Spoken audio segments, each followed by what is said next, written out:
തുടർന്നുള്ള വചന ശുശ്രൂഷയ്ക്ക് വേണ്ടി പാസ്റ്റർ രഞ്ജൻ ജോർജിനെ വളരെ സ്നേഹത്തോടും ബഹുമാനത്തോടും കൂടെ ക്ഷണിക്കും. കർത്താവിൻ്റെ മഹത്വം. ദൈവസന്നിധിയിൽ ഈ ശുശ്രൂഷ ലീഡ് ചെയ്യുന്ന ബഹുമാന്യ ദേവദാസി, ഈ ശബ്ദത്തിൻ്റെ പരിധിയിൽ സോഷ്യൽ മീഡിയയിലൂടെയൊക്കെ എന്നെ ശ്രദ്ധിക്കുന്ന എല്ലാ ദൈവമക്കൾക്കും വേഗം വരുന്ന കർത്താവായ യേശു ക്രിസ്തുവിൻ്റെ നിസ്തുല്യ നാമത്തിലുള്ള എൻ്റെ സ്നേഹവും വന്ദനവും അറിയിക്കുന്നു. ഒരിക്കൽ കൂടെ കർത്താവിൻ്റെ സന്നിധിയിൽ നമുക്കായിരിക്കാൻ കർത്താവ് നമുക്ക് ആയുസ്സും ആരോഗ്യമൊക്കെ തന്നതിനായിട്ട് ഞാൻ ദൈവത്തിന് സ്തോത്രം ചെയ്യുന്നു.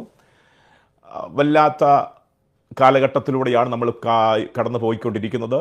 അമേരിക്കയിലാണെങ്കിൽ ജോലി നഷ്ടപ്പെട്ടുകൊണ്ടിരിക്കുന്നു. പലവിധമായ സാമ്പത്തിക പ്രതിസന്ധികൾ പല ഭവനങ്ങളിലും വെളിപ്പെട്ടുകൊണ്ടിരിക്കുന്നു. പ്രാർത്ഥനകൾക്ക് മറുപടി ഇല്ലാത്തത് കൊണ്ട് നിരാശരായിരിക്കുന്ന അനവധി പേരെ കുറിച്ച് കേൾക്കുവാൻ എനിക്ക് ഇടയായിട്ടുണ്ട്. അപ്പം അങ്ങനെയുള്ള പ്രത്യേകമായ പലവിധമായ സാഹചര്യങ്ങളിലൂടെ ജനം കടന്നുപോയിക്കൊണ്ടിരിക്കുന്ന ഈ കാലയളവിൽ ദൈവത്തിൻ്റെ പരിശുദ്ധാത്മാവിന് ഇന്ന് ഈ സമയത്ത് നിങ്ങളോട് പറയുവാനുള്ള ദൂത് എന്നെ ദൈവം ഏൽപ്പിച്ചിട്ടുണ്ട്. വളരെ പ്രാർത്ഥനയോടെ കർത്താവിൻ്റെ പാദപീഠത്തിൽ ദൈവമക്കളായിരിക്കണമെന്ന് ദൈവനാമത്തിൽ ഞാൻ ഓർപ്പിക്കുകയാണ്. സാധ്യതകളും പ്രതീക്ഷകളുമൊക്കെ നഷ്ടപ്പെട്ടാലും ദൈവമക്കളെ സംബന്ധിച്ചിടത്തോളം നമുക്കൊരു പ്രത്യാശയുണ്ട്. ക്രിസ്തുവിൽ നമുക്കൊരു പ്രത്യാശയുണ്ട്. ഏത് സമയത്തും നമുക്ക് വേണ്ടി പ്രവർത്തിപ്പാൻ കഴിവുള്ള ഒരു കർത്താവിൻ്റെ സന്നിധിയിലാണ് നമ്മൾ ആയിരിക്കുന്നത്. ആ കർത്താവിനെയാണ് നമ്മൾ ആരാധിക്കുന്നത്, ആ കർത്താവിനെയാണ് നമ്മൾ പിൻപറ്റുന്നത്. അതുകൊണ്ട് ഒരിക്കലും ദൈവമക്കൾ നിരാശപ്പെടേണ്ട കാര്യമില്ല. ഒരിക്കൽ കൂടെ ഞാൻ ദൈവാത്മാവിൽ പറയാം, ഇന്ന് ഭൂമിയിൽ സംഭവിച്ചുകൊണ്ടിരിക്കുന്ന പലവിധമായ വിഷയങ്ങളിൽ വ്യാകുലപ്പെട്ട് നാളെ എന്തായിത്തീരും, ജോലി സംബന്ധമായ വിഷയങ്ങളിൽ എങ്ങനെ മുൻപോട്ട് പോകുമെന്നൊക്കെ ചിന്തിച്ച് പലവിധമായ വിഷയങ്ങളിൽ ഭാരപ്പെട്ടുകൊണ്ട്, തലമുറയെക്കുറിച്ചോർത്ത് ഭാരപ്പെട്ടുകൊണ്ടിരിക്കുന്ന അങ്ങനെയുള്ള അനവധി വിഷയങ്ങളിൽ ഭാരപ്പെട്ട് പ്രതീക്ഷകൾ സാധ്യതകളൊന്നും കാണാതെ വല്ലാത്ത നിരാശയിലായിരിക്കുന്ന ആരെങ്കിലുമൊക്കെ എന്നെ കേൾക്കുന്നുണ്ടെങ്കിൽ ദൈവത്തിൻ്റെ പരിശുദ്ധാത്മാവിന് നിങ്ങളോട് പറയുവാനുള്ള ദൂത്, ഭാരപ്പെടേണ്ട കാര്യമില്ല. ഒരു ദൈവപൈതലിനെ സംബന്ധിച്ചിടത്തോളം ഏത് സമയത്തും നിങ്ങൾക്ക് വേണ്ടി പ്രവർത്തിക്കുവാൻ, നമുക്ക് വേണ്ടി പ്രവർത്തിക്കുവാൻ കഴിവുള്ള ഒരു കർത്താവിനെയാണ് നമ്മൾ ആരാധിക്കുന്നത്. ഏത് സമയത്തും നമുക്ക് വേണ്ടി പ്രവർത്തിച്ച് നമ്മളെ ഒരു അത്ഭുതമാക്കി മാറ്റുവാൻ, മറ്റുള്ളവരുടെ ദൃഷ്ടിയിൽ നമ്മളെ ഒരു അത്ഭുതമാക്കി മാറ്റുവാൻ നമ്മുടെ കർത്താവിന് കഴിയും. ആ വചനത്തിലൂടെയാണ് ദൈവത്തിൻ്റെ പരിശുദ്ധാത്മാവ് നിങ്ങളെ ബലപ്പെടുത്തുവാൻ ഇന്ന് കർത്താവിൻ്റെ ആത്മാവിലേക്ക് വചനം തന്നിരിക്കുന്നത്. ആ വചനത്തിലേക്ക് നമ്മൾ ശ്രദ്ധയോടെ കേൾക്കാം. വളരെ പ്രാർത്ഥനയോടെ നിങ്ങൾ ഈ വചനം ശ്രവിക്കണമെന്ന് ദൈവനാമത്തിൽ ഞാൻ ഓർപ്പിക്കുകയാണ്. ലൂക്കോസിൻ്റെ സുവിശേഷം 13-ാം അധ്യായം അതിൻ്റെ 10, 11, 12 വാക്യങ്ങളാണ് കുറിവാക്യമായി എടുക്കുന്നത്. Gospel of Luke chapter 13 verse 10 to 12. ലൂക്കോസിൻ്റെ സുവിശേഷം 10-ാം അധ്യായം അതിൻ്റെ 13-ാം അധ്യായം അതിൻ്റെ 10 മുതൽ 12 വരെയുള്ള വേദഭാഗങ്ങൾ. ഒരു ശബത്തിൽ അവൻ ഒരു പള്ളിയിൽ ഉപദേശിച്ചു കൊണ്ടിരുന്നു. അവിടെ 18 സംവത്സരമായി ഒരു രോഗാത്മാവ് ബാധിച്ചിട്ട് ഒട്ടും നിവരുവാൻ കഴിയാതെ കൂനിയായ ഒരു സ്ത്രീ ഉണ്ടായിരുന്നു. യേശു അവളെ കണ്ട് അടുക്ക വിളിച്ചു, സ്ത്രീയെ, നിന്റെ രോഗബന്ധനം അഴിഞ്ഞിരിക്കുന്നു എന്ന് പറഞ്ഞ് അവളുടെ മേൽ കൈവച്ചു. അവൾ ക്ഷണത്തിൽ നിവർന്നു ദൈവത്തെ മഹത്വപ്പെടുത്തി. നമുക്ക് സുപരിചിതമായ വേദഭാഗത്തിൽ നിന്നുകൊണ്ടാണ് ദൈവത്തിൻ്റെ പരിശുദ്ധാത്മാവ് നമ്മോട് സംസാരിപ്പാൻ ആഗ്രഹിക്കുന്നത്. സാധ്യതകളും പ്രതീക്ഷകളും നഷ്ടപ്പെട്ടാലും ദൈവപൈതലിനെ സംബന്ധിച്ചോളം ക്രിസ്തുവിൽ നമുക്കൊരു പ്രതീക്ഷയുണ്ട്, ഒരു പ്രത്യാശയുണ്ട്. ഈ വചനത്തിലൂടെ ദൈവത്തിൻ്റെ ആത്മാവ് സംസാരിക്കും. വേറെ 3 വേദഭാഗങ്ങളിലൂടെയും ദൈവത്തിൻ്റെ ആത്മാവ് നമ്മോട് സംസാരിക്കും. അതുകൊണ്ട് വളരെ പ്രാർത്ഥനയോട് ശ്രദ്ധിക്കണം. ഇവിടെ നമുക്ക് തുടക്കുന്നത് ഇങ്ങനെയാണ്. ഒരു ശബത്തിൽ അവനൊരു പള്ളിയിൽ ഉപദേശിച്ചു കൊണ്ടിരുന്നു. നമുക്കറിയാം, യഹൂദനെ സംബന്ധിച്ചിടത്തോളം അവന് ശബത്ത് ദിവസം എന്ന് പറയുന്നത് വളരെ പ്രധാനപ്പെട്ട, വളരെ പ്രാധാന്യമുള്ള ദിവസമാണ് ശബത്ത് ദിവസം. കാരണം ന്യായപ്രമാണം ദൈവം യഹൂദന് കൊടുക്കുമ്പോൾ തന്നെ പുറപ്പാട് പുസ്തകം 20-ാം അധ്യായത്തിനകത്ത് ഈ ശബത്തിനെ കുറിച്ചുള്ള ഒരു ഉപദേശമുണ്ട്. ആ ശബത്ത് ദിവസം നീ നിന്റെ കാര്യങ്ങൾ നോക്കരുത്, നീ ദൈവത്തിന് വേണ്ടി നിൽക്കണം, ദൈവത്തിന്റെ കാര്യാദികൾ നോക്കണമെന്ന് പുറപ്പാട് പുസ്തകം 20-ാം അധ്യായത്തിനകത്ത് 10 കൽപ്പനകൾ കൊടുക്കുമ്പോൾ അതിനകത്ത് കൊടുത്തിട്ടുണ്ട്. പുറപ്പാട് പുസ്തകം 20-ാം അധ്യായത്തിന്റെ 8-ാം വാക്യത്തിൽ ഇങ്ങനെയാണ് കൊടുത്തിരിക്കുന്നത്, ശബത്ത് നാളിനെ ശുദ്ധീകരിക്കുവാൻ ഓർക്കുക, 6 ദിവസം അധ്വാനിച്ച് നിന്റെ വേലയെല്ലാം ചെയ്യുക, 7-ാം ദിവസം നിന്റെ ദൈവമായ യഹോവയുടെ ശബത്താകുന്നു, അന്ന് നീയും നിന്റെ പുത്രനും പുത്രിയും നിന്റെ വേലക്കാരും വേലക്കാരിയും ഒക്കെ നിന്റെ കന്നുകാലികളും നിന്റെ പടിക്കകത്ത് പരദേശിയും ഒരു വേലയും ചെയ്യരുത് എന്ന് പറഞ്ഞാൽ ആ ദിവസം ദൈവത്തിന് വേണ്ടിയുള്ള ദിവസമാണ്. 6 ദിവസം നിനക്ക് ജോലി ചെയ്യുവാൻ ദൈവം കൃപ നൽകിയെങ്കിൽ, ആരോഗ്യം നൽകിയെങ്കിൽ, ശക്തി നൽകിയെങ്കിൽ, സൗഖ്യം നൽകിയെങ്കിൽ 7-ാമത്തെ ദിവസം ദൈവത്തിനു വേണ്ടി പ്രവർത്തിക്കുന്ന, ദൈവത്തെ ആരാധിക്കുന്ന, ദൈവത്തിന്റെ സാന്നിധ്യം അനുഭവിക്കുന്ന ദിവസമാക്കി മാറ്റണം. അത് അവിടെ മാത്രമല്ല, അങ്ങനെ ശബത്ത് ദിവസത്തെക്കുറിച്ച് യെശയ്യാ പ്രവാചകന്റെ പുസ്തകം 58 അധ്യായം 13 വാക്യത്തിൽ കൊടുത്തിട്ടുണ്ട്.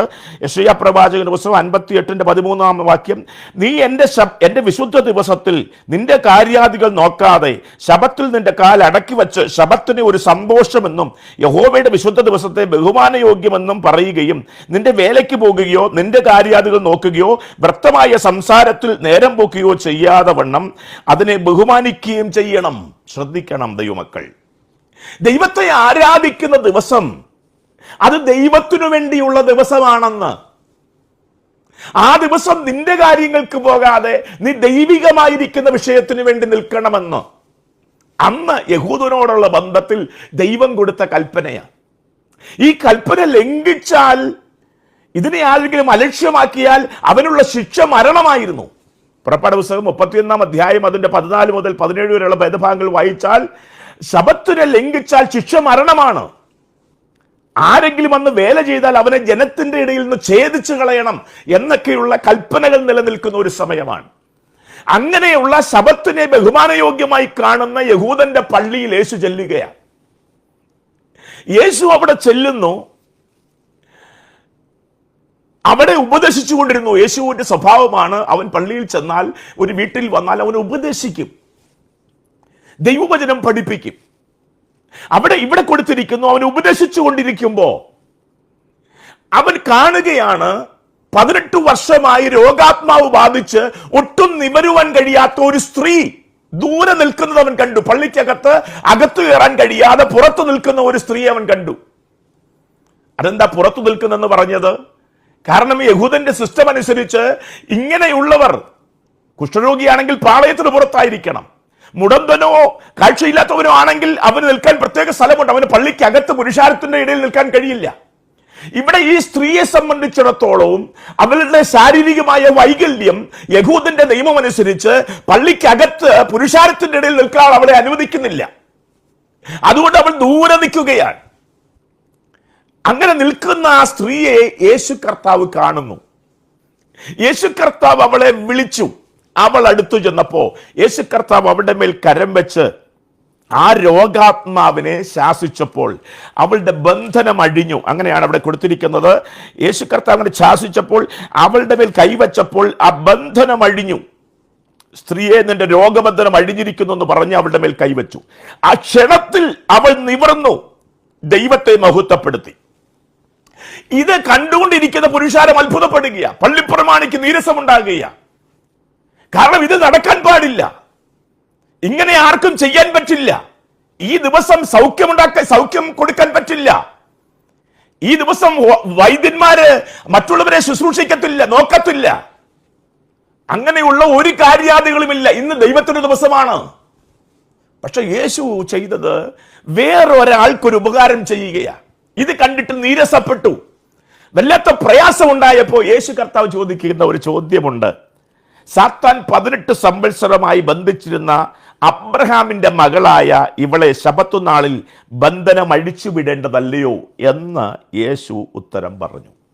അങ്ങനെയാണെങ്കിൽ അവിടെ ആ വാക്ക് പറയുമ്പോൾ തന്നെ ഒരു കാര്യം മനസ്സിലാകാം. ഇവൾ അബ്രഹാമിന്റെ മകളാണ് എന്ന് പറഞ്ഞാൽ ഇവളും യഹൂദയാണ്, യഹൂദ മതത്തിൽപ്പെട്ട ഒരു സ്ത്രീയാണ് ഇവള്. അബ്രഹാമിന്റെ സന്തതി എന്ന് പറയുമ്പോൾ ഇവൾ വാഗ്ദത്തത്തിന്റെ സന്തതിയാണ്. അബ്രഹാമിന്റെ വാഗ്ദത്തം, അനുഗ്രഹം തലമുറയായി പങ്കിട്ടുകൊണ്ടിരിക്കുകയാണ്. പുതിയ നിയമത്തിലും അബ്രഹാമ്യ അനുഗ്രഹങ്ങൾ നമുക്കുണ്ട്. ലേഖനങ്ങളിൽ നമുക്കത് വായിച്ചാൽ മനസ്സിലാകും. അബ്രഹാമ്യ അനുഗ്രഹങ്ങളെ പ്രാപിക്കുവാനാണ് ദൈവത്തിന്റെ പരിശുദ്ധാത്മാവിനെ നമുക്ക് തന്നിരിക്കുന്നത്. അപ്പോൾ അങ്ങനെയുള്ള തലമുറയായുള്ള അനുഗ്രഹങ്ങൾ, അബ്രഹാമിലൂടെ വെളിപ്പെട്ട അനുഗ്രഹങ്ങൾ അവന്റെ തലമുറയിലേക്ക് പകർന്നത് ഇസ്രായേലിലേക്ക് വെളിപ്പെട്ട യഹൂദന്മാരിലേക്ക് വന്നു നിൽക്കുന്ന ഒരു കാലഘട്ടത്തിൽ യേശു കർത്താവ് ചോദിക്കുകയാണ്, ഇവൾ വാഗ്ദത്ത സന്തതിയല്ലേ? ഇവൾ 18 സംവത്സരമായിട്ട് സാത്താൻ ഇവളെ ബന്ധിച്ചിരിക്കുകയാണ്. ഇവളെ അഴിച്ചുവിടേണ്ടതല്ലേ? ഇവളെ സ്വതന്ത്രമാക്കേണ്ടതല്ലേ? ഇവളെ സൗഖ്യമാക്കേണ്ടതല്ലേ? വാഗ്ദത്ത സന്തതികൾ ബന്ധിക്കപ്പെട്ട് കിടക്കുന്നത് തമ്പുരാൻ ഇഷ്ടമല്ല.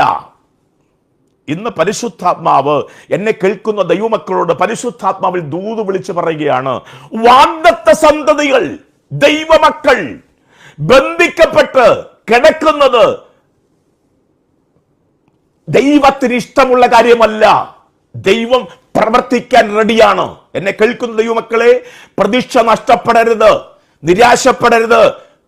കാലങ്ങൾ കഴിയുന്നു, പ്രാർത്ഥനയുടെ മറുപടി താമസിക്കുന്നു, ഭാരപ്പെടരുത്. നിന്റെ വിഷയം ദൈവത്തിനു വലിയ വിഷയമാണ്. ഒരുപക്ഷെ നീ കൂടി വരുന്ന പള്ളിക്ക് വിഷയമല്ലായിരിക്കാം, നിന്റെ കൂടെ നിൽക്കുന്ന ആളുകൾക്ക് നിന്റെ വിഷയം ഒരു വിഷയമല്ലായിരിക്കാം. എന്നാൽ ദൈവത്തിന് നിന്റെ വിഷയം വലിയ വിഷയമാണ്. ഇത് പറയാനാണ് പരിശുദ്ധാത്മാവ് ഇന്ന് ഈ ദിവസം എന്നെ നിങ്ങളുടെ മുമ്പിൽ നിർത്തിയത്.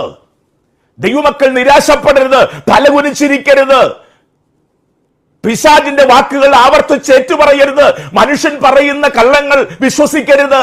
നിനക്ക് വേണ്ടി പ്രവർത്തിക്കാൻ എന്റെ ദൈവം ഇന്നും കൊതിയോടെ കാത്തിരിക്കുകയാണ്. കാരണം നിന്റെ വിഷയം എന്റെ ദൈവത്തിന് ചെറിയ വിഷയമല്ല, അത് വലിയ വിഷയമാണ്.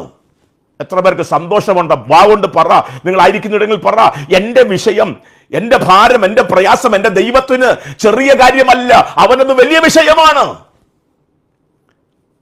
ഇവിടെ നിങ്ങൾ നോക്കിയാട്ടെ, യേശു ആ പള്ളിയിൽ, ശബത്ത് ദിവസം ആ പള്ളിയിൽ ഉപദേശിച്ചുകൊണ്ടിരിക്കുമ്പോൾ അവൻ കാണുകയാണ് 18 വർഷമായിട്ട് ബന്ധിക്കപ്പെട്ട, രോഗാത്മാവ് ബാധിച്ചിട്ട് ഒട്ടും നിവരുവാൻ കഴിയാത്ത കൂനിയായ ഒരു സ്ത്രീയെ അവൻ കാണുകയാണ്. എന്നെ കേൾക്കുന്ന ദൈവമക്കളോട് പറയട്ടെ, നീ ദേവാലയത്തിന്റെ ഏത് ഭാഗത്തു നിന്നാലും, അല്ല മുൻപിൽ കൊണ്ടുവരാൻ ആരുമില്ലാതെ നീ പുറകിൽ നിന്നാലും, അവഗണിക്കപ്പെട്ട് മറ്റുള്ളവരാൽ മാന്യത ലഭിക്കാതെ പുറകിൽ മാറി നിന്നാലും, മാറ്റി നിർത്തപ്പെട്ടാലും ഭാരപ്പെടണ്ട.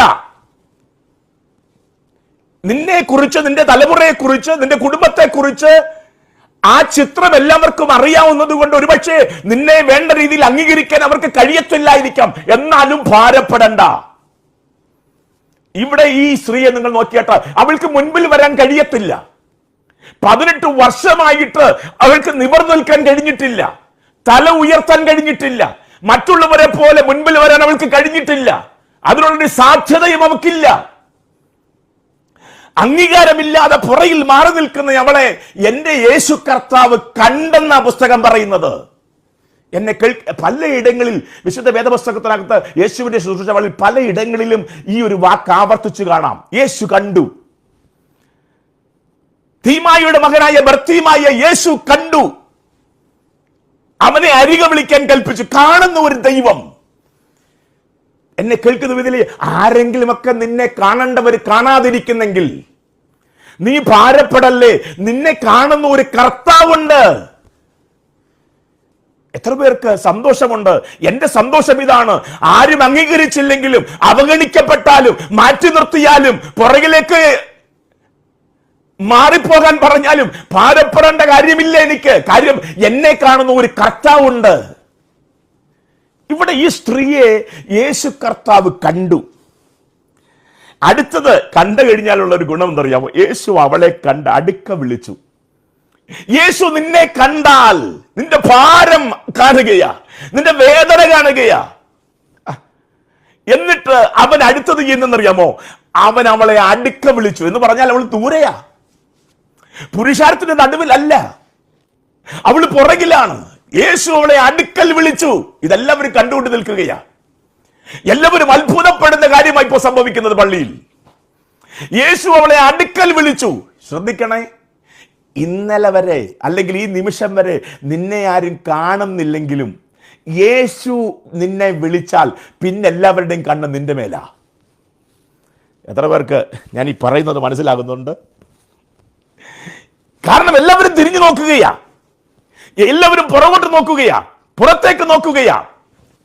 കാരണം യേശു അങ്ങോട്ട് നോക്കിയാണ് ആരെയോ അവന്റെ അടുക്കിലേക്ക് വിളിക്കുന്നത്.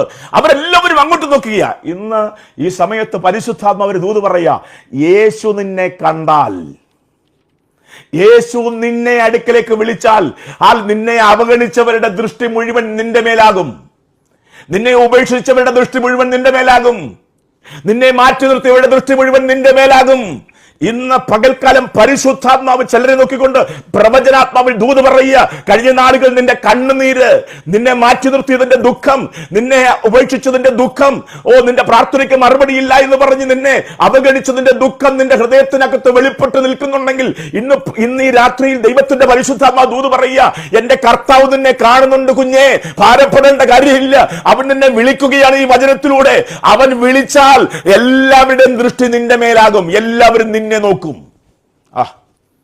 ഇവിടെ എന്താ സംഭവിച്ചത്? എല്ലാവരും അവളെ നോക്കുക, ആരെയാണ് വിളിച്ചത്? നോക്കുമ്പോൾ ഇതാ ഒരു സ്ത്രീ മുൻപോട്ട് വരികയാണ്. ഇന്ന് നീ ചെയ്യേണ്ട കാര്യം ഇതാണ്, അവന്റെ ശബ്ദത്തിന് മുൻപിൽ നീ പ്രതികരിക്കണം. അവൻ വിളിച്ചാൽ ആ ശബ്ദത്തോട് നീ പ്രതികരിക്കണം. നീ പിന്നെ അവിടെ നിൽക്കരുത്, നീ ഓടി അവന്റെ അടുക്കൽ വരണം. വേറെ ആരും അവന്റെ അടുക്കൽ ഓടി വന്നില്ലെങ്കിലും നീ ഓടി വരണം. കാരണം ഈ ശബ്ദം നിന്നോടാണ്. അതിന്റെ പിറകിൽ ഈ അധികാരത്തെ നീ തിരിച്ചറിയണം. ഒരുപക്ഷെ നീയും ഇന്നൊരത്ഭുതം പ്രതീക്ഷിച്ചിട്ടില്ല. കാരണം ഇന്ന് ശബത്ത് ദിവസമാണ്. അവിടെ നിൽക്കുന്നവരാരും ഇന്നൊരു അത്ഭുതം പ്രതീക്ഷിക്കുന്നില്ല, ഒരു വിടുതൽ പ്രതീക്ഷിക്കുന്നില്ല, ഒരു മറുപടി പ്രതീക്ഷിക്കുന്നില്ല. ആർക്കും അങ്ങനെ ഒരു ചിന്തയില്ല. കാരണം പ്രമാണം ഇങ്ങനെ വലിപ്പത്തിൽ നിൽക്കുകയാ. ഏത് പ്രമാണവും ദൈവം ഉണ്ടാക്കി വച്ചിരിക്കുന്നത് മനുഷ്യന് നന്മ ചെയ്യാനാ. ശ്രദ്ധിക്കണം. പലപ്പോഴും നമ്മൾ ഈ പ്രമാണം വെച്ച് മനുഷ്യരെ വേദനിപ്പിക്കുക, മനുഷ്യരെ അകറ്റി നിർത്തുകയാ. ദൈവം ആഗ്രഹിക്കുന്നത് ശബത്തിലും ആരാധന ദിവസവും ദൈവത്തിന്റെ മക്കൾ നന്മ ചെയ്യുന്നവരായിരിക്കണം, മറ്റുള്ളവന്റെ ഭാരം അറിയുന്നവരായിരിക്കണം, അവന്റെ വേദന പങ്കിടുന്നവരായിരിക്കണം. അതാണ് ദൈവത്തിന്റെ സ്വഭാവം. ആ സ്വഭാവത്തോട് അനുരൂപരാകാനാണ് കൂട്ടായ്മ എന്ന് പറയുന്നത്. അല്ലാതെ ഒരുമിച്ചൊരു ഗാദറിംഗ് നടത്തി പോകാനല്ല, ഒരു കൈയടിച്ച് പാട്ടുപാടി ഒരു വചനം കേട്ട് പ്രസംഗം കേട്ട് സന്തോഷിച്ച് പോകാനല്ല ദൈവം നമ്മളെ വിളിച്ചിരിക്കുന്നത്. നമ്മൾ ദൈവത്തിന്റെ സ്വഭാവം പഠിക്കാനാണ്, അവന്റെ സ്വഭാവത്തോട് അനുരൂപരാകാനാണ്. ഇതാ ദൈവത്തിന്റെ സ്വഭാവം. എന്താ സ്വഭാവം? മറ്റുള്ളവർക്ക് നന്മ ചെയ്യുന്നവരായിരിക്കണം ദൈവത്തെ ആരാധിക്കുന്നവർ. ദൈവത്തെ ആരാധിക്കുന്നവൻ മറ്റുള്ളവന്റെ പ്രയാസം അറിയുന്നവനായിരിക്കണം. ഭയങ്കര പ്രാർത്ഥനക്കാരിയാ, പക്ഷെ അടുത്തിരിക്കുന്നവളുടെ വേദന അറിയുന്നില്ലെങ്കിൽ നീ ദൈവത്തെ കണ്ടിട്ടില്ല. സ്വന്തം സഹോദരനോട് സ്നേഹമില്ലാത്തവൻ എങ്ങനെ ദൈവത്തെ സ്നേഹിക്കാൻ കഴിയും? സ്വന്തം സഹോദരന്റെ ഭാരം അറിയാത്തവൻ എങ്ങനെ ദൈവത്തെ പ്രസാദിപ്പിക്കാൻ കഴിയും? ഇതൊക്കെ വചനമാണ്, സാധ്യമല്ല. ഇവിടെ നോക്കിയാട്ട് ദൈവമക്കളെ, യേശുവിന്റെ സ്വഭാവം നിങ്ങൾ കണ്ടോ?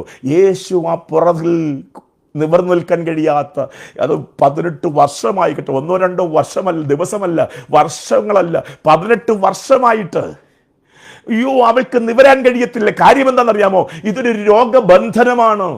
ഇതിന്റെ പിൻപിൽ സാത്താനാണ്. ചില പ്രയാസങ്ങളുടെയൊക്കെ പിൻപിൽ സാത്താനാണ്. ദൈവമക്കളുടെ തല ഉയർത്തിപ്പിക്കാതെ അവരുടെ തല താഴ്ത്തിപ്പിക്കുന്നത് സാത്താന്റെ സ്വഭാവമാണ്. അത് മനുഷ്യരിലൂടെ വ്യാപരിക്കും. അവരെ ഓർത്ത് ഭാരപ്പെടേണ്ട, കാരണം അവരിലൂടെ വെളിപ്പെടുന്നത് സാത്താന്റെ പ്രവൃത്തിയാണ്.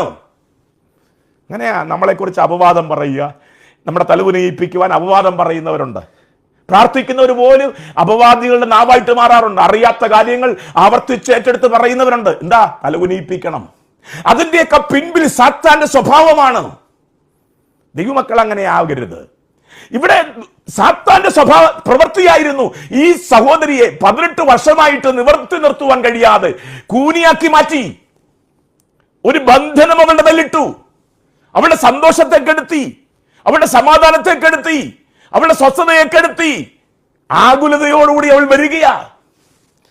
അവളും പ്രതീക്ഷിച്ചിട്ടില്ല, അവിടെയുള്ളവരാരും പ്രതീക്ഷിച്ചില്ല. കാര്യം ഈ ദിവസം ശബത്ത് ദിവസമാണ്.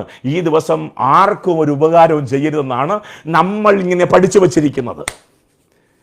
ഇങ്ങനെ പെന്തക്കോസ്തുകാരും ചിലരൊക്കെ പഠിച്ചു വെച്ചിട്ടുണ്ട്. എന്താ? ആർക്കും ഒരു ഉപകാരവും ചെയ്യത്തില്ല. പാട്ടിന് കുറവില്ല, പ്രാർത്ഥനയ്ക്ക് കുറവില്ല, ആരാധനയ്ക്ക് കുറവില്ല, പ്രസംഗത്തിന് കുറവില്ല, പക്ഷെ ഒന്നും മറ്റുള്ളവർക്ക് വേണ്ടി ചെയ്യില്ല. പക്ഷെ യേശു അങ്ങനെയല്ല. യേശു ആ പ്രമാണങ്ങളെ തച്ചുടയ്ക്കുകയാ, ആ നിയമങ്ങളെ തച്ചുടയ്ക്കുകയാ, ആ പാരമ്പര്യ ചിന്തകളെ ഉടച്ചു കളയുക. ഇവിടെ മാത്രമല്ല, വേറൊരു ഭാഗത്തും അത് കാണാൻ കഴിയും.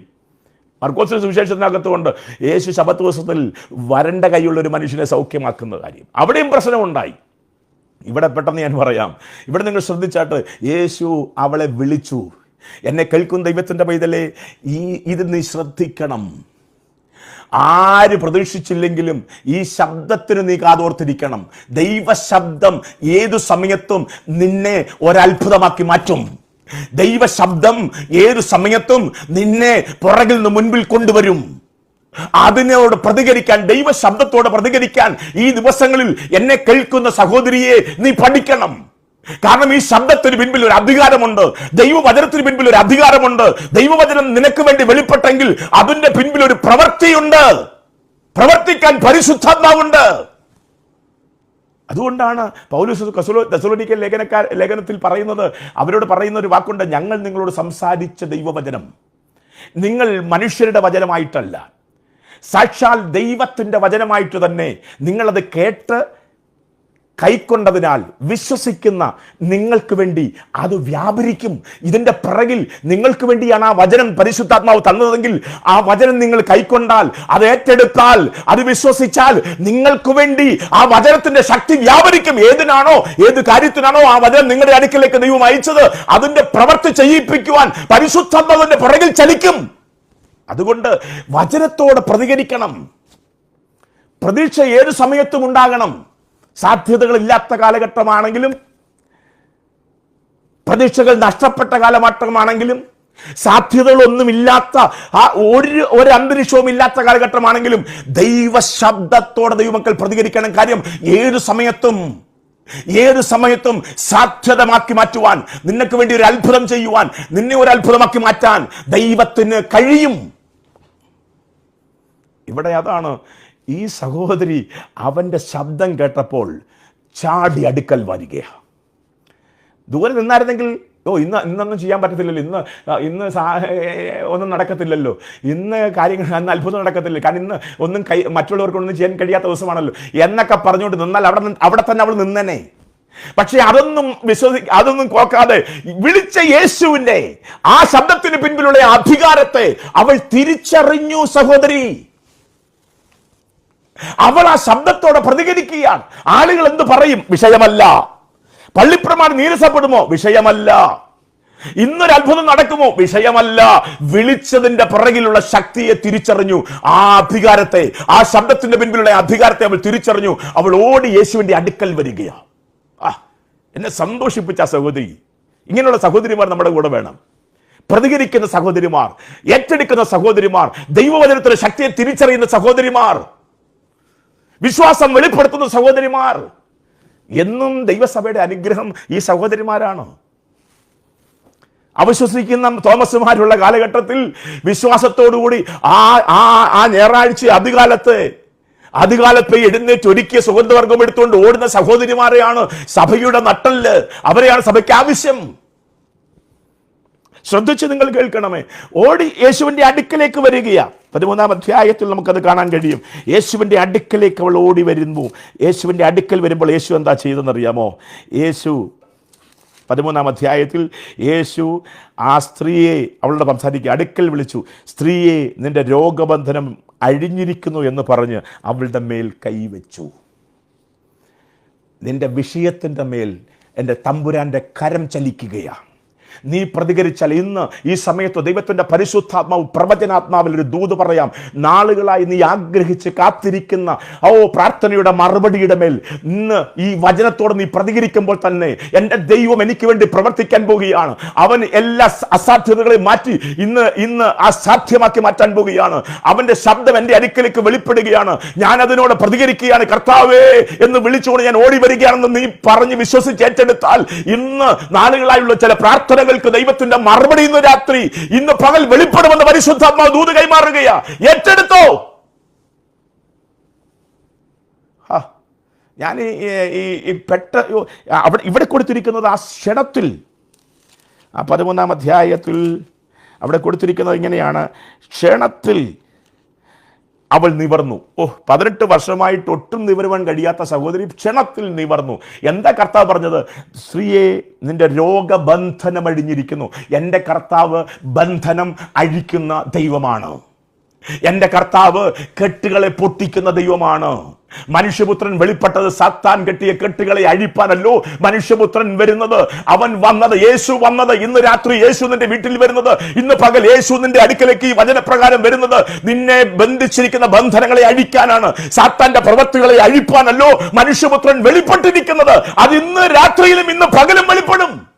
വിശ്വസിക്ക്. നീ ഇരിക്കുന്നതിന്റെ ഭവനത്തിനകത്തേക്ക് ഈ വചനം വരുമ്പോൾ വെളിപ്പെടുന്നത് യേശുവാണ്. അവൻ നിന്റെ ഭവനത്തിലേക്ക് വരുന്നത് നാളുകളായുള്ള ചില ബന്ധനങ്ങളെ അടിച്ചു കളഞ്ഞ് നിന്നെ സ്വതന്ത്രനാക്കാനാണ്, നിന്നെ നിവർത്തി നിർത്താനാണ്. സന്തോഷിക്കുക ദൈവമക്കളെ. ഇവിടെ ഇതാ സംഭവിച്ചത്. ക്ഷണത്തിൽ അവൾ നിവർന്നു നിന്നു. ഇവിടെ ക്ഷണത്തിൽ ദൈവം പ്രവർത്തിച്ചു. പലപ്പോഴും നമ്മുടെ ഒരു കുഴപ്പമെന്ന് പറഞ്ഞാൽ നമ്മൾ വിചാരിക്കുന്ന സമയത്ത് അത്ഭുതം നടക്കുന്നില്ല, പ്രാർത്ഥനയുടെ മറുപടി കിട്ടുന്നില്ല. അതുകൊണ്ട് നമ്മൾ വിശ്വാസം നഷ്ടപ്പെടുത്തുക. ദൈവത്തിലെ പലയിടങ്ങളിൽ വേറെ ഭാഗങ്ങളിൽ 10 കുഷ്ഠരോഗികൾ യേശുവിൻ്റെ അടുക്കൽ ദൂരെ നിന്നുകൊണ്ട് യേശുവെ ദൈവോത്ര ഞങ്ങളെ സൗഖ്യമാക്കണമെന്ന് പറഞ്ഞപ്പോൾ യേശു അവരോട് പറഞ്ഞൊരു വാക്കുണ്ട്, പോയി നിങ്ങൾ നിങ്ങളുടെ പുരോഹിതനെ നിങ്ങളെ തന്നെ കാണിച്ചു കൊള്ളുക. ഇത് പറയുമ്പോൾ അവരുടെ ശരീരത്തെ വ്രണങ്ങൾ സൗഖ്യമായിട്ടില്ല, വടുക്കൾ മാറിയിട്ടില്ല, അത്ഭുതം അവിടെ നടന്നിട്ടില്ല. പക്ഷേ അടുത്ത വാക്ക് ഇങ്ങനെയാണ്, അവർ പോകുന്ന യാത്രയിൽ കുറെ ദൂരം അവർ യാത്ര ചെയ്തു. അപ്പോഴൊന്നും ഈ കുഷ്ഠരോഗത്തിന്റെ പാടുകളോ അവന്റെ വ്രണങ്ങളോ വടുക്കളോ ഒന്നിനും ഒരു മാറ്റവും വന്നിട്ടില്ല. പക്ഷേ അവർ പോകുകയാ. കണ്ടോ? കാരണം പറഞ്ഞത് ആരാണെന്ന് അവർക്കറിയാം. എല്ലാ മീറ്റിംഗിലും വരുന്നവരല്ല കേട്ടോ കുഷ്ഠരോഗികൾ. എല്ലാ മീറ്റിംഗിലും പുരുഷാരത്തിന്റെ കൂടെ നിൽക്കാൻ അവർക്ക് കഴിയത്തുമില്ല. കാരണം അവർ പാളയത്തിന് പുറത്താണ്. ദൂരെ നിന്നാണ് അവർ യേശുവിനോട് അപേക്ഷിച്ചത്. നമ്മൾ ഈ ഫുൾ ടൈം യേശുവിന്റെ കൂടെ നടക്കുന്നത് കൊണ്ടാണ് നമുക്കിതൊന്നും വലിയ വിഷയമല്ല. യേശുവിന്റെ പ്രസംഗമൊന്നും നമുക്ക് വിഷയമല്ല. നമുക്ക് പ്രസംഗം കേട്ട് മാർക്കിടുക എന്നുള്ളത് നമ്മുടെ വിഷയം. വചനത്തിന്റെ ശക്തി വെളിപ്പെടുന്നത് നമുക്ക് താല്പര്യമില്ല. ആ വചനം എന്നോടാണെന്നുള്ള ബോധ്യത്തോടുകൂടി ഏറ്റെടുത്ത് അതിനോട് പ്രതികരിക്കാൻ നമുക്ക് കഴിയുന്നില്ല. എന്നാൽ ഈ 10 പേരെ എനിക്കിഷ്ടമാണ്. ഞാൻ നോക്കിയപ്പോ അവർ പോവുക. എങ്ങോട്ടാണോ പോകുന്നേ ചോദിക്കാം. എങ്ങോട്ടാണ് നിങ്ങൾ പോകുന്നത്? 10 പേരും നിങ്ങളുണ്ടല്ലോ, എങ്ങോട്ടാ പോകുന്നേ? അത് യേശു പറഞ്ഞു, പുരോഹിതന് അടുക്ക പോയി നിങ്ങളെ തന്നെ കാണിച്ചോളാൻ പറഞ്ഞു. അങ്ങനെ പുരോഹിതനെ കാണിക്കാൻ പറ്റുമോ? കാരണം കാണിക്കണമെങ്കിൽ നിങ്ങളുടെ ഈ വ്രണങ്ങളൊക്കെ കരിഞ്ഞതല്ല കാണിക്കാൻ പറ്റത്തുള്ളൂ. സൗഖ്യമായെങ്കിൽ അല്ല പുരോഹിതനെ കാണിച്ച് അത് അവന്റെ കയ്യിൽ നിന്ന് സാക്ഷ്യപത്രം വാങ്ങിക്കാൻ പറ്റത്തുള്ളൂ നിങ്ങൾ ശുദ്ധീകരിക്കപ്പെട്ടു എന്ന്. ഇപ്പൊ നിങ്ങൾ അശുദ്ധരല്ലേ? ഇപ്പൊ സൗഖ്യമില്ലാത്തവരല്ലേ? കുഷ്ഠരോഗികളല്ലേ? നേരെ ചെന്ന് കാണാൻ പറ്റുമോ? അതൊന്നും വിഷയമല്ല. അവര് പറയാണ്, പറഞ്ഞത് യേശുവാണ്, പറഞ്ഞത് യേശുവാണ്, പറഞ്ഞവനിൽ ഞങ്ങൾക്ക് വിശ്വാസമുണ്ട്, അവന്റെ ശബ്ദത്തിനകത്തൊരു അധികാരമുണ്ട്. തിരിച്ചറിയണം ദൈവമക്കൾ, ദൈവവചനത്തിന്റെ പിൻപിലെ അധികാരത്തെ എന്ന് പെന്തക്കോസ്ത് സമൂഹം തിരിച്ചറിയുമോ അന്ന് പണ്ടത്തെ പോലെ അത്ഭുതങ്ങളും അടയാളങ്ങളാലും അവൻ തന്റെ ശബ്ദത്തെ ഉറപ്പിക്കും. മനസ്സിലാകുന്നവർക്കായി ഞാൻ ദൈവത്തിന് സ്തോത്രം ചെയ്യുകയാണ്. ശ്രദ്ധിച്ച് നിങ്ങൾ കേൾക്കണം. ഈ 10 പേര് പറഞ്ഞുകൊണ്ട് പോകുമ്പോൾ മണിക്കൂറുകൾ നടക്കണം കേട്ടോ. അവർ പോവുക, പുരോഹിതനെ കാണിക്കാൻ വേണ്ടി പോവുക, പുരോഹിതന് തങ്ങളുടെ ശരീരങ്ങളെ കാണിക്കാൻ വേണ്ടി പോവുക. പോകുന്ന പോക്കിൽ തമ്മിൽ നോക്കുന്നുണ്ട്, ഒരു മാറ്റവും ഇല്ല. പക്ഷെ അവർ പിന്നെ യാത്ര ചെയ്യുക. കാരണം അവർക്കൊരു വിശ്വാസമുണ്ട്, പറഞ്ഞവന്റെ വാക്ക് മാറില്ല. എന്നെ കേൾക്കുന്ന ഇതിലെ ആകാശം മാറ്റാൻ യേശുവിന് ഒരു വാക്ക് മതി, ദൈവത്തിനൊരു വാക്ക് മതി. ഭൂമിയെ മാറ്റാനും ദൈവത്തിനൊരു വാക്ക് മതി. പക്ഷേ ദൈവത്തിന് അവന്റെ വാക്ക് മാറ്റാൻ പറ്റുകയില്ല. അവൻ വാക്ക് മാറ്റുന്ന ദൈവമല്ല. മനുഷ്യന് ആകാശം മാറ്റാൻ പറ്റുകയില്ല, ഭൂമിയെ മാറ്റാൻ പറ്റുകയില്ല. മനുഷ്യനാകപ്പാടെ പറ്റുന്നത് അവന്റെ വാക്ക് മാറ്റാൻ പറ്റും. എന്നാൽ ഞാൻ ഈ മനുഷ്യരെ വിശ്വസിക്കാൻ, ദൈവത്തെ വിശ്വസിക്കാനുള്ള കാര്യം എന്താണെന്ന് വെച്ചാൽ, മനുഷ്യര് വാക്ക് മാറ്റുന്നവരാ. കാരണം എനിക്കും നിങ്ങൾക്കും ഒക്കെ അതേ പറ്റൂ. ആകാശം മാറ്റാൻ നമുക്ക് പറ്റുമോ? പറ്റില്ല. ഭൂമിയെ മാറ്റാൻ പറ്റുമോ? പറ്റില്ല. എന്നാൽ ദൈവത്തിന് ആകാശം മാറ്റാൻ പറ്റും, ഈസിയാണ്. ഭൂമിയെ മാറ്റാൻ പറ്റും, ഈസിയാണ്. പക്ഷെ അവന്റെ വാക്ക് മാറ്റില്ല. പോയി പുരോഹിതനെ കാണിക്കാൻ പറഞ്ഞാൽ ആ പറഞ്ഞതിനകത്ത് നിന്റെ വിടുതലുണ്ട്. തിരിച്ചറിയുന്നവർക്കായി ഞാൻ കർത്താവിന് സ്തോത്രം ചെയ്യുകയാണ്. ഇത് ആ 10 പേരെ യാത്രയിൽ, പുസ്തകം പറഞ്ഞ യാത്രയിൽ അവർ സൗഖ്യമായി. അവർ പോകുന്ന യാത്രയിൽ അവർ സൗഖ്യമായി. എന്താ കാര്യം? അവർ യേശുവിൻ്റെ ശബ്ദത്തെ, അതിൻ്റെ പിൻപിലുള്ള അധികാരത്തെ തിരിച്ചറിഞ്ഞു, വിശ്വസിച്ചു. വിശ്വസിച്ചവർക്ക് വേണ്ടി ആ ശബ്ദത്തിന്റെ ശക്തി, പിന്നിൽ വ്യാപരിച്ച ശക്തി വ്യാപരിച്ചു. അതവരെ സൗഖ്യമാക്കി. ഇവിടെ അതാ സംഭവിച്ചത്. എന്നെ കേൾക്കുന്ന ദൈവമക്കളെ, ഒന്നാം ഭാഗം ഞാൻ പറഞ്ഞ് അവസാനിപ്പിക്കാം. പ്രതീക്ഷയില്ലാത്ത സമയത്ത്, സാധ്യതകൾ 1% പോലും ഇല്ലാത്ത ശബത്ത് ദിവസം, ആരും പ്രതീക്ഷിക്കാത്ത സമയത്ത് നിനക്ക് വേണ്ടി ഒരത്ഭുതം ചെയ്ത്, നിനക്ക് വേണ്ടി പ്രവർത്തിച്ച് നിന്നെ ഒരത്ഭുതമാക്കി മാറ്റാൻ എൻ്റെ ദൈവത്തിന് കഴിയും. ഇപ്പോൾ എല്ലാവരുടെയും കണ്ണ് അവളുടെ മേലാണ്. എന്താ ഇപ്പോൾ അവൾ ചെയ്യുന്നത്? അവൾ നിവർന്നു നിന്ന് ദൈവത്തെ മഹത്വപ്പെടുത്തുകയാണ്. അവിടെ അങ്ങനെ കൊടുത്തിരിക്കുന്നത്, അവൾ നിവർന്നു നിന്ന് ദൈവത്തെ മഹത്വപ്പെടുത്തി. അവൾ നിവർന്നു നിന്നു. അവിടെ അവൾ ക്ഷണത്തിൽ നിവർന്നു നിന്ന് അവൾ ക്ഷണത്തിൽ നിവർന്നു ദൈവത്തെ മഹത്വപ്പെടുത്തി. എന്നെ കേൾക്കുന്ന ദൈവത്തിലെ, നിന്നെ ഏതു സമയത്തും എന്നെ ഏതു സമയത്തും, സാധ്യതകളില്ലാത്ത ഏതു സമയത്തും, പ്രതീക്ഷയില്ലാത്ത ഏതു സമയത്തും എനിക്ക് വേണ്ടി പ്രവർത്തിച്ച് എന്നെ ഒരു അത്ഭുതമാക്കി മാറ്റാൻ എൻ്റെ ദൈവത്തിന് കഴിയും. മനസ്സിലാകുന്നവർക്കായി ഞാൻ ദൈവത്തിന് സ്തോത്രം ചെയ്യുക. അതുകൊണ്ട് എന്നെ കേൾക്കുന്ന സഹോദരിയെ, സഹോദരനെ, ദൈവമക്കളെ, സാധ്യതകൾ നോക്കി നിരാശപ്പെടരുത്. അസാധ്യതകൾ നോക്കി നിരാശപ്പെടരുത്. പ്രതീക്ഷ നഷ്ടപ്പെടുമ്പോൾ നിരാശപ്പെടരുത്. പ്രതികൂലങ്ങൾ വെളിപ്പെടുമ്പോൾ നിരാശപ്പെടരുത്. കാരണം നമ്മുടെ ദൈവത്തിൻ്റെ കയ്യിൽ നിനക്ക് പ്രതീക്ഷിക്കാനുള്ള വകയുണ്ട്. വചനമുള്ളവൻ്റെ മേൽ ദൈവപ്രവൃത്തി ഏത് സമയത്തും വെളിപ്പെടും. മനസ്സിലാകുന്നവർക്കായി സ്തോത്രം ചെയ്യുക.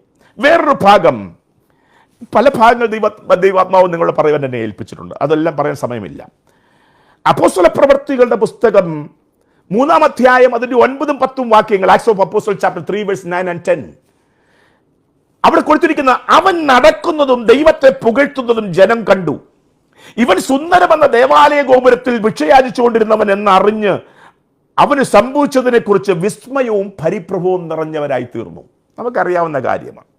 ഞാൻ ഈ പ്രസംഗിക്കുന്നതെല്ലാം നിങ്ങൾക്കറിയാവുന്ന കാര്യം. അതിനകത്തുള്ള ദൈവാത്മാവ് ഒരു ദൂത് പറയുക എന്നുള്ളതാണ് എന്നെക്കുറിച്ച് ദൈവം ആഗ്രഹിക്കുന്നത്. എന്നെ ഏൽപ്പിച്ചിരിക്കുന്ന ദൂതും അതാണ്.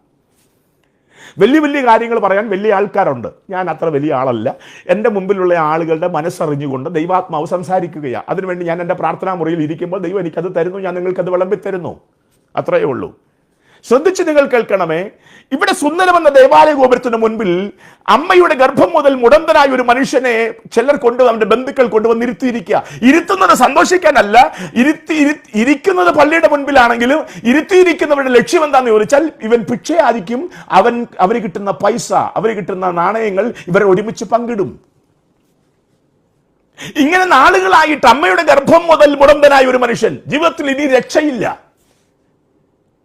ഇവനെ കാണുന്നവർക്ക് ഒരു പ്രതീക്ഷയില്ല, അവന് പോലും ഒരു പ്രതീക്ഷയില്ല. കാര്യം സാധ്യമല്ല. ഇനി ഇവന്റെ ജീവിത അവസ്ഥകൾക്ക് മാറ്റമില്ല. ഒരേ അവസ്ഥ. ആരോ എടുത്തുകൊണ്ട് വരുന്നു, കൊണ്ടുവന്നിരുത്തുന്നു, ഭിക്ഷയാചിക്കുന്നു, കിട്ടിയതും കൊണ്ട് രാത്രി പോകുന്നു, തിരിച്ചു കൊണ്ടുവരുന്നു. മാറ്റമില്ലാത്ത ജീവിതചര്യകൾ. പാസ്റ്റർ, എൻ്റെ ജീവിതം ഇങ്ങനെ അവസാനിക്കുമെന്നൊക്കെ നമ്മൾ പറയാറില്ല. പലരും പറയുന്നത് ഞാൻ കേട്ടിട്ടുണ്ട്. ഇല്ല കുഞ്ഞെ, അങ്ങനെ അവസാനിപ്പിക്കാനല്ല ദൈവം നിന്നെ കുറിച്ച് ആഗ്രഹിക്കുന്നത്. നിന്റെ അവസ്ഥകളെ മാറ്റാൻ എൻ്റെ തമ്പുരാന് കഴിയും. ഇവിടെ നോക്കിയിട്ട് ഇവിടെ നമ്മൾ വായിച്ച് അവസാനിപ്പിച്ചത്, ജനം വിസ്മയിച്ചു. ആരെ കണ്ടുകൊണ്ട്? ഈ മനുഷ്യനെ കണ്ടുകൊണ്ട്. എന്താ കാര്യം? അതാ പറയാൻ പോകുന്നത്. അവനെ അങ്ങനെ എല്ലാ ദിവസവും കൊണ്ടുവന്നിരുത്തും. അങ്ങനെ അവിടെ ഇരിക്കുകയാണ് അവൻ. ആ സമയത്താണ് പത്രോസും യോഹന്നാനും ദേവാലയത്തിലേക്ക് വരികയാണ്. പ്രാർത്ഥനാ സമയത്ത് ദേവാലയത്തിലേക്ക് വരുമ്പോൾ സാധാരണ ചെയ്യുന്നത് പോലെ ഇവൻ ഭിക്ഷയാചിക്കുക. അപ്പോൾ പത്രോസ് അവനെ നോക്കി, അവനെ കണ്ടിട്ട് നോക്കിയിട്ട് പറയാണ്, വെള്ളിയും പൊന്നും ഞങ്ങൾക്കില്ല, ഞങ്ങൾക്കൊന്നുണ്ട്, നസറേനായ യേശുവിന്റെ നാമം. ആ നാമത്തിൽ എഴുന്നേൽക്കാൻ പറഞ്ഞപ്പോൾ ആ സെക്കൻഡിൽ അവൻ എഴുന്നേറ്റു, ചാടി എഴുന്നേൽക്കുകയാണ്. ശ്രദ്ധിക്കണം ദൈവം. ഇതിലെ ഞാൻ ദൂത് മാത്രം പറഞ്ഞ് അവസാനിപ്പിക്കാം. നിന്നെ കൊണ്ടുവന്നിരുത്തിയവർ പ്രതീക്ഷിച്ചിട്ടില്ല. ഇരുന്ന നിനക്കൊരു പ്രതീക്ഷയില്ല. എൻ്റെ ജീവിതത്തിൽ ഒരു വിടുതലുണ്ടാകും, ഇവൻ്റെ ജീവിതത്തിൽ ഒരു വിടുതലുണ്ടാകുമെന്ന് അവനെ എടുത്തുകൊണ്ട് ചുമന്നുകൊണ്ട് വന്നവർക്ക് പ്രതീക്ഷയില്ല. അവൻ കൈനീട്ടിയപ്പോൾ അവനെ കണ്ട് സഹതാപത്തോടുകൂടി പൈസ തൊട്ട് നാണയത്തൊട്ട് എറിഞ്ഞു കൊടുത്തവർക്ക് ഇവൻ രക്ഷപ്പെടുമെന്നൊരു പ്രതീക്ഷ അവർക്കുമില്ല. എന്നാൽ നിന്നെക്കുറിച്ച് ആർക്കും ഒരു പ്രതീക്ഷയില്ലെങ്കിലും നീ അവർ പ്രതീക്ഷിക്കാത്ത ഒരു അത്ഭുതം, അവനെ ചുമന്നുകൊണ്ട് വന്നവർ പ്രതീക്ഷിക്കാത്ത ഒരു അത്ഭുതം, അവന് പ്രതീക്ഷയില്ലാത്ത ഒരു അത്ഭുതം അവനെ കണ്ട് യാചന കേട്ട് ഭിക്ഷ കൊടുത്തവർ പ്രതീക്ഷിച്ചിട്ടില്ലാത്തൊരു അത്ഭുതം ദൈവം നിനക്ക് വേണ്ടി ഒരുക്കി വെച്ചിട്ടുണ്ട്. അല്ലെങ്കിൽ ആർക്കും പ്രതീക്ഷയില്ലാത്തയിടത്ത് ദൈവം അവന് വേണ്ടി ഒരു അത്ഭുതം ചെയ്തു. അവനെ മറ്റുള്ളവരുടെ മുമ്പിൽ ഒരു വിസ്മയമാക്കി മാറ്റി. എന്നെ കേൾക്കുന്ന ദൈവത്തിന്റെ പൈതലേ, ഒരുപക്ഷെ പ്രാർത്ഥിക്കുന്നവർക്ക് പോലും ഇനിയും നിന്റെ ഭവനത്തിനകത്തും നിന്റെ തലമുറയിൽ ഒരു വിടുതൽ നടക്കുന്നത് അവർക്ക് പോലും പ്രതീക്ഷയില്ലാതിരിക്കാം. പ്രാർത്ഥിക്കാൻ വേണ്ടി അവർ പ്രാർത്ഥിച്ചുകൊണ്ടിരിക്കുകയായിരിക്കാം, നിന്നെ കേൾപ്പിച്ച് പ്രാർത്ഥിച്ചുകൊണ്ടിരിക്കുകയായിരിക്കാം. നിനക്ക് പോലും ഒരു പ്രതീക്ഷ നഷ്ടപ്പെട്ടു പോയേക്കാം.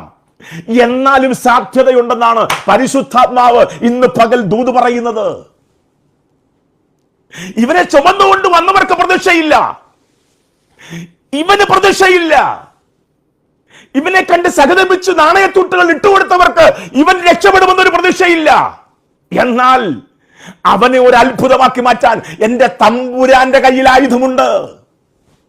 ആ ആയുധം ഏതായുധമാണെന്നറിയാമോ? അതാണ് പത്രോസിനെയും യോഹന്നാനെയും അവന്റെ അടുക്കലേക്ക് അയച്ചിട്ട് ആ സമയത്ത് അവനെ കണ്ടിട്ട് പറഞ്ഞൊരു കാര്യം, വെള്ളിയേക്കാളും പൊന്നിനേക്കാളും വലിയൊരു ആയുധം ഞങ്ങളുടെ കയ്യിലുണ്ട്. നിന്റെ അവസ്ഥകളെ മാറ്റുന്ന ഒരു ആയുധം, അത് യേശുവിന്റെ നാമമാണ്.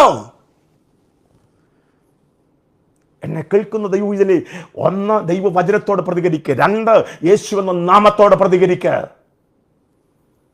പ്രതീക്ഷ തിരിച്ചു കൊണ്ടുവാ. യേശുവെന്ന നാമത്തിൽ നിനക്കൊരു പ്രതീക്ഷ ഉണ്ടാകട്ടെ. നിന്റെ അവസ്ഥകൾ മാറും, നിന്റെ തലമുറയുടെ അവസ്ഥകൾ മാറും, നിന്റെ ജീവിതരീതികൾ മാറും. നീ തകരത്തില്ല, നീ ഉടയത്തില്ല, നിന്നെ അവൻ പണിയും. ആ നാമം പണിയുന്ന നാമമാണ്, ആ നാമം ഉയർത്തുന്ന നാമമാണ്, ആ നാമം സഹായിക്കുന്ന നാമമാണ്, ആ നാമം അത്ഭുത നാമമാണ്. നമ്മൾ പാടും ശ്രീയേശു നാമം, അത്ഭുത നാമം, അതിശയനാമം. എന്നെ കേൾക്കുന്ന ദൈവവിതലേ, ആ നാമം പാടാൻ വേണ്ടി മാത്രമല്ല, അത് നിന്റെ വിഷയത്തോടെ പ്രതികരിക്കുന്ന നാമമാക്കി മാറ്റ്. അതാണ് പൗലോസ് പറയുന്നത് കൊലോസ്യ ലേഖനത്തിൽ, വാക്കിനാലോ പ്രവർത്തിയാലോ നിങ്ങൾ എന്ത് പറഞ്ഞാലും ചെയ്താലും യേശു കർത്താവിന്റെ നാമത്തിൽ ചെയ്യേ. കാരണം ആ നാമത്തിൽ അത്ഭുതമുണ്ട്. നീ പറ, യേശുവിന്റെ നാമത്തിൽ എന്റെ കുടുംബം അനുഗ്രഹിക്കപ്പെടും, എന്റെ കുഞ്ഞുങ്ങൾ അനുഗ്രഹിക്കപ്പെടുമോ, അവരുടെ ഭാവി അനുഗ്രഹിക്കപ്പെടും. ആ നാമത്തിൽ പറ. ആ നാമം വെള്ളിയേക്കാളും പൊന്നിനേക്കാളും വിലയേറിയ നാമമാണ്. ആ നാമം അത്ഭുത നാമമാണ്. അപ്പോസ്തലപ്രവൃത്തികളുടെ പുസ്തകം 12-ാം അധ്യായത്തിന്റെ 16-ാം വാക്യം നമ്മൾ വായിക്കുമ്പോൾ, പത്രോസ് മുട്ടിക്കൊണ്ടിരുന്നു, അവർ തുറന്നപ്പോൾ അവനെ കണ്ടവർ വിസ്മയിച്ചു. അതും നമുക്കറിയാവുന്ന വിഷയമാണ്. യാക്കോബിനെ വെട്ടിക്കൊന്നു 12-ാം അധ്യായത്തിന്റെ തുടക്കത്തിൽ. ജനത്തിന് സന്തോഷമായി. അപ്പോൾ ജനത്തിന് സന്തോഷം കണ്ടുകൊണ്ട് രാജാവ് അടുത്തവനെ പിടിച്ചു, പത്രോസിനെ പിടിച്ചു. പക്ഷെ അന്ന് കൊല്ലാൻ കഴിയാത്ത സാഹചര്യമായതുകൊണ്ട് അടുത്ത ദിവസത്തേക്ക് മാറ്റി അവനെ കാരാഗ്രഹത്തിന്റെ അകത്തളത്തിലേക്ക് കൊണ്ടുപോയി ചങ്ങലയാൽ ബന്ധിച്ച് അവിടെ കിടത്തിയിരിക്കുകയാ. ആ സമയത്ത് ദൈവസഭ ശ്രദ്ധയോടുകൂടെ പ്രാർത്ഥിക്കാൻ തുടങ്ങി. ദൈവസഭ ശ്രദ്ധയോടുകൂടെ പ്രാർത്ഥിക്കാൻ തുടങ്ങി. അവർ ശ്രദ്ധയോടുകൂടെ മുറിക്കകത്ത്, അടച്ച മുറിക്കകത്ത് ഭയത്തോടെ പ്രാർത്ഥിച്ചുകൊണ്ടിരിക്കുകയാ. എന്താണ് അവരുടെ പ്രാർത്ഥിക്കുമ്പോൾ അവരുടെ ആഗ്രഹം എന്താണെന്നറിയാമോ? നാളെ നേരം വെളുക്കുമ്പോൾ, ഇത് രാത്രിയാ, അവർ രാത്രി മുഴുവൻ പ്രാർത്ഥിച്ചുകൊണ്ടിരിക്കുക. നാളെ നേരം വെളുക്കുമ്പോ രാജാവിന്റെ ഉള്ളത്തിനകത്ത് ഒരു മനസ്താപം ഉണ്ടായിട്ട് എങ്ങനെയെങ്കിലും ആ പത്രോസിനെ സ്വതന്ത്രമാക്കണം. അപ്പൊ നാളെ നടക്കാൻ പോകുന്ന ഒരു ദൈവപ്രവൃത്തിക്ക് വേണ്ടി കാത്തിരുന്ന് പ്രാർത്ഥിക്കുന്നവരാണ്. കാരണം ഇത് തുടർമാനമായി സംഭവിച്ച ഒരു കാര്യമാണ്. യാക്കോബിനെ കൊന്നു, അടുത്തത് പത്രോസിനെ പിടിച്ചു. അപ്പൊ ഇതൊരു ഒരു തുടർമാനമായി നടക്കുന്ന ഒരു പ്രക്രിയ.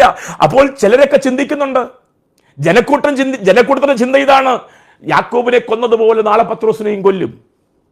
അങ്ങനെ ചിന്തിക്കുന്ന ആളുകളുണ്ട്. ഈ പ്രാർത്ഥിക്കുന്നവർ പോലും ചിലപ്പോൾ അവർ മനക്കണ്ണുകൾ കണ്ടു കാണും, യാക്കോബിനെ വെട്ടിക്കൊല്ലുന്നവർ കണ്ടതാ. അപ്പൊ പത്രോസിന്റെയും തല പോകുന്നത് അവരിങ്ങനെ ചിന്തിച്ചുകൊണ്ടായിരിക്കും പ്രാർത്ഥിക്കുന്നത്. അങ്ങനെ സംഭവിക്കാൻ സാധ്യതയുണ്ടെന്നുള്ള ചിന്തയിലായിരിക്കും അവർ പ്രാർത്ഥിക്കുന്നത്. അതേപോലെ തന്നെയല്ലേ പിന്തുടർന്ന് വരുന്ന ശാപങ്ങൾ, അനർത്ഥങ്ങൾ, അത് നമ്മുടെ കുടുംബത്തിലും ആവർത്തിക്കുമെന്ന് കരുതി നമ്മളെ നോക്കിയിരിക്കുന്ന ആളുകളുണ്ട്. അത് ഇങ്ങനെ അവരുടെ കുടുംബത്തിൽ മുഴുവൻ ഇങ്ങനെ സംഭവിച്ചുകൊണ്ടിരിക്കുന്ന ഒരു കാര്യമാണ്. അത് ഇവരുടെയും ജീവിതത്തിൽ സംഭവിക്കുമെന്ന് പറയുന്ന ആളുകളില്ലേ? നമ്മുടെ പണ്ട് നടന്ന സംഭവങ്ങളെ ആവർത്തിക്കുമെന്ന് ചിന്തിച്ചുകൊണ്ടിരിക്കുന്ന ആളുകളുടെ മുൻപിലാണ് നമ്മളായിരിക്കുന്നത്. ഇവിടെ അങ്ങനെയുള്ള ആളുകൾ ഈ ദേശത്തുണ്ട്. കാരണം അവർ യാക്കോബിനെ വെട്ടിക്കൊല്ലുന്നത് കണ്ടതാ. പത്രോസിനെ പിടിച്ചതും യാക്കോബിനെ കൊന്നതുപോലെ കൊല്ലാനാണെന്ന് അവർക്കറിയാം.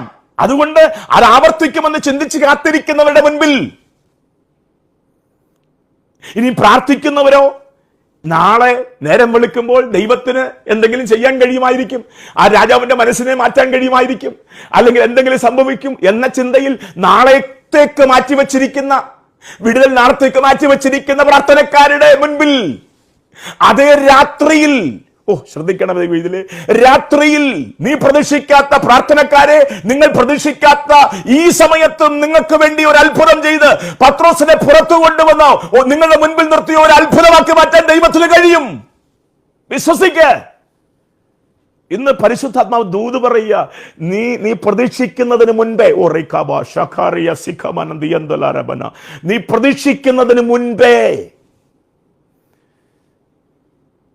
നീ മറുപടി പ്രതീക്ഷിക്കുന്നതിന് മുൻപ് മറുപടി നൽകി നിന്നെ ഒരു അത്ഭുതമാക്കി മാറ്റാൻ നിന്റെ ദൈവത്തിന് കഴിയുമെന്ന് പരിശുദ്ധാത്മാ ദൂത് കൈമാറുകയാ. വിശ്വസിക്കുന്നവർ ഏറ്റെടുത്തോ. അടുത്ത വർഷമെന്ന് പറഞ്ഞ് കാത്തിരിക്കണ്ട. ഈ സമയത്ത് ഇപ്പോൾ തന്നെ ആത്മാവിന്റെ ശക്തി നിന്റെ ഭവനത്തിനകത്തേക്ക് വ്യാപരിക്കുകയാ, നിന്റെ പ്രാർത്ഥനയുടെ മറുപടിക്കകത്തേക്ക് വ്യാപരിക്കുകയാ. ഇപ്പോൾ തന്നെ, ഈ രാത്രി തന്നെ. ഒറ്റ രാത്രി കൊണ്ട് കഴുകുമരം മാറ്റി രാജിക രഥത്തിൽ കയറ്റാൻ കഴിവുള്ള ഒരു കർത്താവിനെ ഞാൻ പ്രസംഗിക്കുന്നത്. അതുകൊണ്ട് എനിക്ക് സംശയമില്ല, ആത്മാവ് പറഞ്ഞാൽ ഞാൻ കണ്ണടച്ച് ചെവി മറ്റ് ശബ്ദങ്ങളെ അവഗണിച്ച് ഞാൻ കേൾക്കും, ഞാനത് വിളിച്ചു പറയും. കാരണം എന്റെ ദൈവത്തെ എനിക്ക് വിശ്വാസമാ. കാരണം ഒറ്റ രാത്രി കൊണ്ട് മൊർദെഖായിയെ നീ തൂങ്ങേണ്ട കഴുകുമരം മാറ്റിയെന്ന് മാത്രമല്ല, ആൾറെഡി ആ കഴുകുമരം മാറ്റിക്കളഞ്ഞേച്ച് നീ ഇതുവരെ കാണാത്ത, പ്രതീക്ഷിക്കാത്ത, സ്വപ്നത്തിൽ പോലും ചിന്തിക്കാത്ത രാജാവിന്റെ രഥത്തെ നിന്നെ കയറ്റി ഇരുത്തി ആ ദേശം മുഴുവൻ, നീ തൂങ്ങിയാടുന്നത് കാണാനിരുന്ന ദേശം മുഴുവൻ ആ രാജാവ് ബഹുമാനിക്കുന്ന പുരുഷനെ കാണ എന്ന് പറഞ്ഞ് ആർത്ത് വിളിപ്പിച്ച ഒരു ദൈവത്തെയാണ് ഞാൻ വിളിച്ചു പറയുന്നത്, പ്രസംഗിക്കുന്നത്. അതുകൊണ്ട് എന്നെ കേൾക്കുന്ന വീതിലെ പിന്തുടർന്നു വരുന്ന ശാപങ്ങൾ, അനർത്ഥങ്ങൾ അത് നിങ്ങളുടെ ജീവിതത്തിലും ആവർത്തിക്കുമെന്ന് കരുതി നിങ്ങളെ നോക്കിയിരിക്കുന്നവരുടെ മുൻപിൽ നിങ്ങളെ ഒരു അത്ഭുതമാക്കി, അതിശയമാക്കി മാറ്റാൻ എൻ്റെ ദൈവത്തിന് കഴിയും. വിശ്വസിക്ക്. പ്രതീക്ഷ നഷ്ടപ്പെടുത്തരുത്. പ്രതീക്ഷയ്ക്ക് വകയുണ്ട്.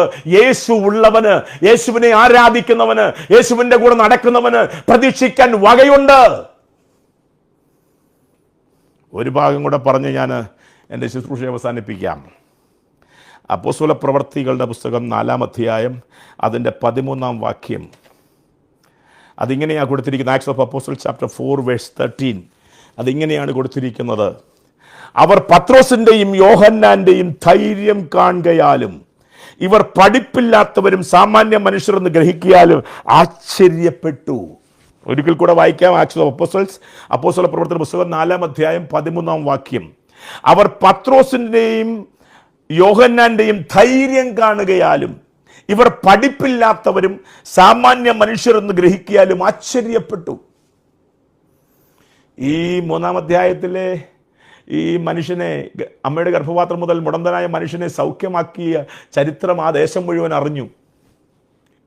അവർക്ക് ഇഷ്ടപ്പെടാത്ത ആളുകൾ ഇവരെ പിടിച്ചുകെട്ടി സംഘത്തിൻ്റെ മുമ്പിൽ കൊണ്ടുവന്നപ്പോൾ ഇവരെ നിന്നങ്ങോട്ട് പ്രസംഗിക്കാൻ തുടങ്ങി.